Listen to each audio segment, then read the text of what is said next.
태조 이성계, 그는 누구인가? 혼란스러운 고려 말의 전국은 새로운 변화를 요구하고 있었다. 고려 왕조를 유지하면서 개혁을 하자는 쪽과 모든 것을 완전히 변화시키는 역성혁명을 도모하는 세력으로 나뉘었다. 역성혁명의 중심에는 고려 말 급부상한 신흥무장 세력 이성계와 그와 뜻을 같이한 급진파 신진사대부들이 있었다. 그들과 함께 고려 왕조를 무너뜨린 이성계는 이전의 고려와는 다른 새로운 성격의 나라 조선 왕조를 열었다. 이성계는 고려 공민왕 시기부터 급부상한 신흥무장 세력이었다. 그는 고려의 중앙귀족 가문 출신이 아니라 원나라의 지배를 받던 쌍성총관부 지역에서 힘을 키워가던 변방의 세력이었다. 이성계의 고조부 이한사는 원래 전주 지역의 향리였는데 집안 식구들을 이끌고 쌍성총관부 지역으로 이주한 것으로 알려져 있다. 이후 이성계의 가문은 고조부 이한사부터 아버지 이자춘 때까지 원나라로부터 천호라는 지방관의 자리를 얻어 대대로 이 지역 고려인과 여진족 위에 군림하는 세력가로 성장하였다. 고려의 중앙과는 거리가 먼 변경지역의 세력, 고려의 관리도 아니었던 이성계가 고려의 중앙조정에 데뷔하게 된 것은 공민왕의 반원정책 덕택이었다. 중국의 혼란한 국제정세를 틈타 고려의 자주성을 되찾고자 했던 공민왕은 1356년 원의 간섭기에 잃어버렸던 땅 쌍성총관부를 수복하려 하였다. 이때 공민왕이 보낸 동북면 병마사 유인우에게 협력하여 쌍성총관부 지역을 고려가 탈환할 수 있도록 도운 사람이 바로 이성계의 아버지 이자춘이었다. 당시 20대였던 이성계도 아버지와 함께 원나라 세력을 몰아내는데 일조하였다. 공민왕은 이자춘의 공을 높이사 그에게 고려의 벼슬을 내렸으며 1361년 이자춘은 병마사로 임명되어 동북면 지방의 실력자로 급부상하였다. 이성계는 언제든지 동원할 수 있는 탄탄한 사병 조직을 가지고 있었고 지역에 뿌리박고 살면서 키운 인맥과 경제력 또한 만만치 않았다. 당시 20대 청년이었던 이성계는 급부상한 집안의 배경과 함께 뛰어난 무예를 겸비하고 있었다. 그는 활을 매우 잘 쏘았으며 동북면의 여진족과 고려인들을 수하로 부리면서 장수로서의 자질을 키워나갔다. 아버지 이자춘의 노력으로 고려의 중앙무대에 명함을 내민 이성계는 자신의 능력에 힘입어 곧 두각을 나타내기 시작했다. 당시 잇따른 외적의 침입은 약화된 고려 조정으로서는 무척이나 괴로운 일이었지만 청년 이성계에게는 무장으로서 자신의 능력을 마음껏 뽐낼 수 있는 하늘이 준 기회였다. 이성계의 본격적인 활동은 1361년 동로강만호 박이의 반란을 진압하면서부터 시작되어 승승장구를 계속하였다. 그해 겨울 압록강이 얼어붙자 중국에서부터 쏟아지듯 침입해온 10만 명의 홍건적들이 수도 개경을 함락시켰다. 이때 이성계는 고려인과 여진족 2,000명으로 혼합 구성된 자신의 사병 조직을 이끌고 수도 탈환에 참가하였다. 그는 홍건적의 두목과 부하들을 모두 활로 쏘아 죽이고 개경에 맨 처음 입성하는 큰 공을 세웠다. 이듬해에는 원나라의 장수 나아추의 침입을 물리쳤으며 1364년에는 공민왕을 패하려는 원나라 황제의 명령으로 침입한 덕훈군과 최유의 1만 군대를 최영과 함께 무찔러 고려 왕실의 안정을 도모하였다. 이로써 그는 고려 조정 중앙에서 탄탄한 입지를 확보함과 동시에 중요 벼슬을 거치게 되었다. 이성계의 활동은 동북쪽에만 그치는 것이 아니었다. 그는 당시 극심해진 삼남 지역의 외구 침입을 막아내는데도 혁혁한 공을 세웠다. 특히나 해안뿐만 아니라 내륙에까지 침입하여 약탈을 일삼던 극악한 왜구를 황산에서 섬멸함으로써 그의 명성은 하늘을 찔렀다. 이 전투를 황산대첩이라고 한다. 이후 이성계는 북쪽과 남쪽을 오르내리며 근 20여 년간을 고려 조정을 위해 일했다.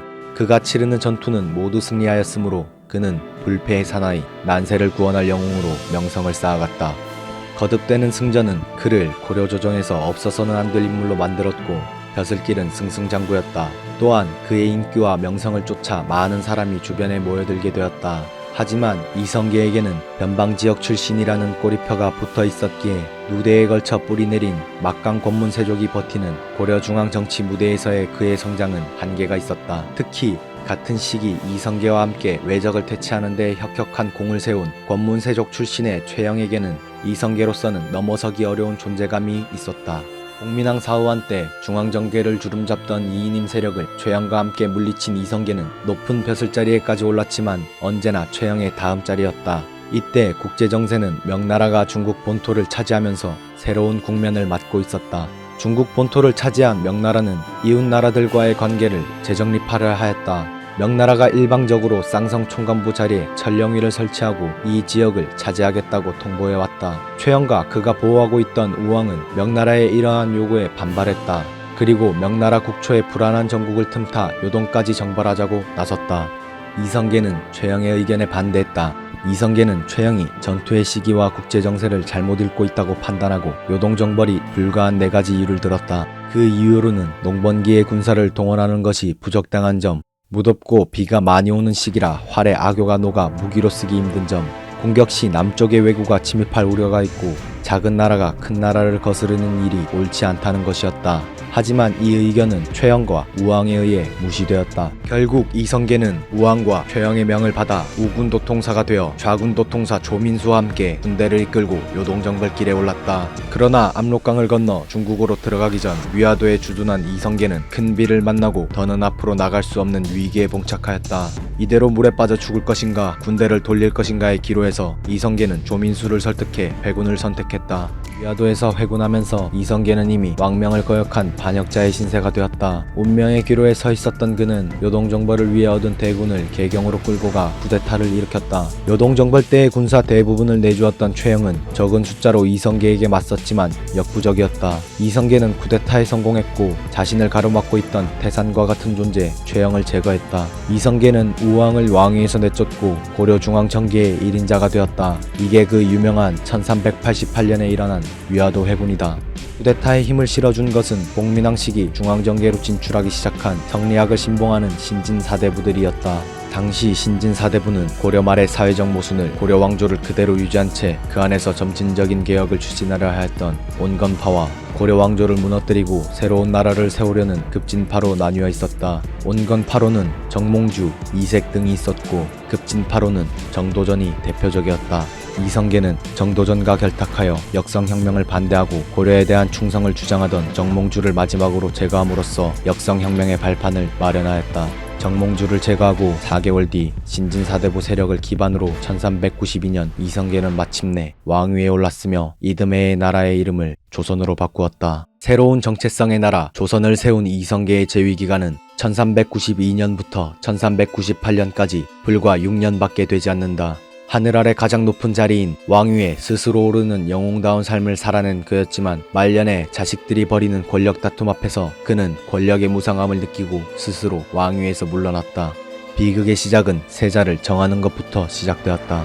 이성계가 왕위에 오르는 데는 정도전을 대표로 하는 급진적 신진사대부의 힘도 컸지만 이성계의 집안에서도 새 나라를 개창하는 데 큰 공을 세운 사람이 2사람 있었다. 그것은 이성계의 첫 부인 한씨의 5째 아들 이방원과 그의 2번째 부인 강씨였다. 개국공신에게 큰 상이 있듯이 집안의 큰 조력자들에게도 큰 상이 있어야 했다. 그것이 바로 다음 왕위를 예약하는 세자의 자리였다. 아버지를 도와 나라를 세우는데 가장 큰 공을 세운 이방원은 그 세자 자리가 당연히 자기의 것이라고 생각했다. 그러나 이성계의 참모 역할을 했던 정도전과 이성계가 왕위에 오르도록 불철주야 내조한 강씨의 생각은 달랐다. 강씨는 내조의 공을 전실 자식인 이방원이 가져가는 것을 원치 않았다. 강씨는 자신의 아들 중 하나가 다음 왕이 되기를 강력히 희망하였다. 이미 첫 부인 한씨가 사망한 뒤라 이성계의 곁에서 이방원의 편을 들어줄 사람은 아무도 없었다.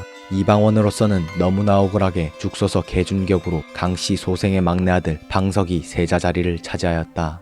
하지만 나라도 무너뜨린 이방원이었다. 눈앞에서 왕위가 사라지는 것을 가만 지켜볼 인물이 아니었던 이방원은 즉시 정도전과 맞서 왕자의 난을 일으켰다. 자신의 사병을 일으켜 정도전을 급습해 죽이고 이복 동생 방석과 방번을 모두 살해하였다. 아버지 이성계가 번연히 살아있는 와중에 일어난 일이었다. 이성계는 이 변란에서 2 아들과 사위까지 잃었고 권력 앞에 인면수심으로 행동하는 자식들의 다툼에 인생 무상을 느꼈다. 1398년 9월에 왕위를 둘째 아들 방과에게 물려주었다. 바로 왕위를 물려받는 것이 아버지를 협박해 왕위를 약탈한 것처럼 보일까 염려한 이방원의 계획이었다.